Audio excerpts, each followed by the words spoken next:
তার বিরুদ্ধে সত্যিকার অর্থে কোনো দালিলিক প্রমাণ না হাজির করতে পারেন, আমি আপনাদের পক্ষে রায় দিতে পারবো না। আমার মনে হয় জজ সাহেবের এই কথাটা এইভাবে বলা ঠিক হয়নি, আর এই কথাটা বলাই আমার জন্য কাল হয়ে গেছে। সাথে সাথে এই 1 মাস পরে যখন আমাদের সাজা শুরু হলো, রায় চেঞ্জ হয়ে গেল। যেখানে বাবু খালাস সেখানে হয়ে গেল 12 বছর সাজা। এটা হলো প্রথম মামলা, তখন স্বৈরাচারী সরকার ক্ষমতায় ছিল। যাই হোক, এরপর আসলো দ্বিতীয় মামলা।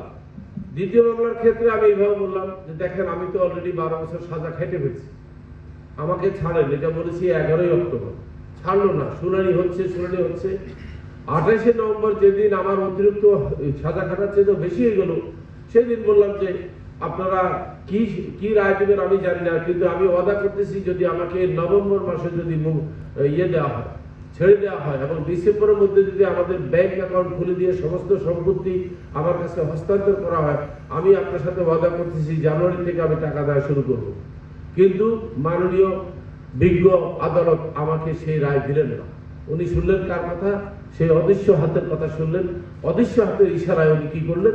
আমাকে 12 বছর, শুধু আমাকে দেন নাকি, গণহারে একবারে টপ টু বটম কার কি অপরাধ হয়েছে দেখার সময় নেই।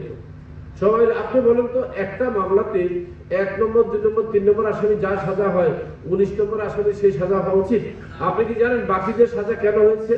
আমাদের সাথে কমপক্ষে আরো 7 জন বিনিয়োগকারী, তারা কিন্তু বিনিয়োগকারী, তারা ডায়মন্ড, তারা শেয়ার হোল্ডার, তাদেরকে একটা অপরাধের জন্য তাদেরকে এই 12 বছর সাজা দিচ্ছে, যে তারা ট্রি প্ল্যান্টেশনের কমিশন খেয়েছে। তাদেরকে আমি ট্রি প্ল্যান্টেশন প্রমোশন করার জন্য কমিশন দিয়েছি, কিন্তু অদ্ভুত ব্যাপার হলো ট্রি প্ল্যান্টেশনের কমিশন তো আমি 17 লক্ষ লোকের দিয়েছি। তাহলে 17 লক্ষ লোকের বাদ দিয়ে ওই 7 জনকে আসামি বানানোর কি উদ্দেশ্য থাকতে পারে? আমি বলি কি উদ্দেশ্য থাকতে পারে?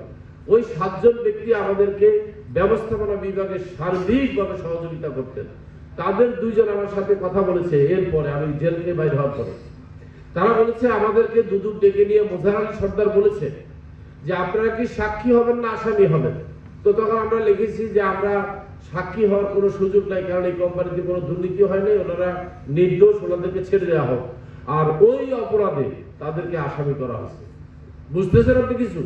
তারা কেন সাক্ষী হয় নাই, শুধু এই অপরাধে তারা আসামি হয়েছে, তাদের কোনো অপরাধ ছিল না। আজকে তারা দেশ থেকে পালিয়ে বিদেশে বেড়াচ্ছে, এটা তো আমি আশা করি নাই।